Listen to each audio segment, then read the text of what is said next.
Sejumlah anggota koalisi permanen mempertanyakan langkah politik Capres Prabowo Subianto yang menarik diri dari proses Pilpres 2014. Atas fakta ini, pakar politik memprediksi koalisi permanen akan bubar jalan dan akan diisi oleh Partai Gerindra dan PKS.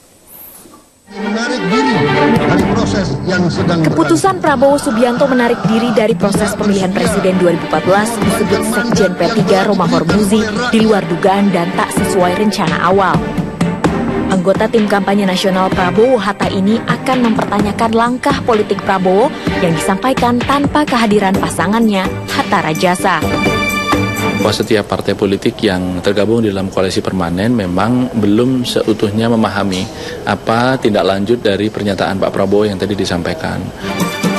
Hal serupa juga dipertanyakan Ketua DPP Partai Golkar Nudirman Munir, sebab menjadi kesalahan besar jika DPP Partai Golkar mendukung sikap politik Prabowo. Karena Partai Golkar, DPP Partai Golkar maksud saya, mendukung Prabowo Hatta. Cuma apakah Pak Ical sependapat dengan langkah yang diambil oleh Prabowo, tentu ini masih saya ingin pertanyakan ke DPP. Karena kenapa ini ada hal yang pelanggaran hukum ya, yang harus dipertimbangkan. Sementara itu, pakar politik Hanta Yuda menyayangkan sikap Prabowo karena semestinya Ketua Dewan Pembina Partai Gerindra itu bertindak sebagai seorang negarawan. Nah, itu yang sangat saya sayangkan. Menurut saya justru ini adalah momentum untuk menunjukkan kenegarawanan kita, untuk menunjukkan komitmen kita kepada demokrasi, khususnya demokrasi prosedural dalam konteks ini pemilu. Ini momentum sebenarnya ketika orang harus kembali respect kepada seorang Prabowo. Tak hanya menarik diri dari kepesertaan Pilpres 2014, Prabowo juga membubarkan tim pemenangan nasionalnya dan menggantikannya dengan tim perjuangan merah putih. Dari Jakarta, Andini Arianto, Andika Marianto, Metro TV.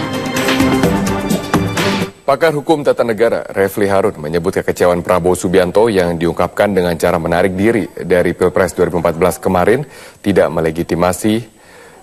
mendelegitimasi kemenangan pasangan Jokowi JK. Refli juga menilai Prabowo tidak bisa mengajukan gugatan ke Mahkamah Konstitusi karena telah menyatakan mundur dari proses pemilu.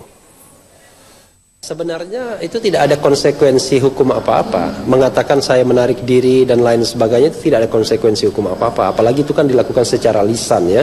Jadi misalnya setelah ini Prabowo kemudian berpikir lagi lalu kemudian akhirnya timnya mengajukan komplain atau mengajukan sengketa ke Mahkamah Konstitusi, itu pun tidak menjadi persoalan. Karena statement dari Prabowo hari ini tidak bisa dinilai dari sisi hukumnya. Artinya itu kan cuma ekspresi kekecewaan saja. Kalaupun kemudian ada surat resmi menarik diri misalnya, maka sesungguhnya itu tidak ada pengaruhnya lagi bagi proses penyelesaian sengketa di tingkat manapun sesungguhnya. Kalau seandainya setelah misalnya mengundurkan diri itu kemudian tetap mau mengajukan komplain di Mahkamah Konstitusi, ya disilahkan juga, tidak ada persoalan apa-apa.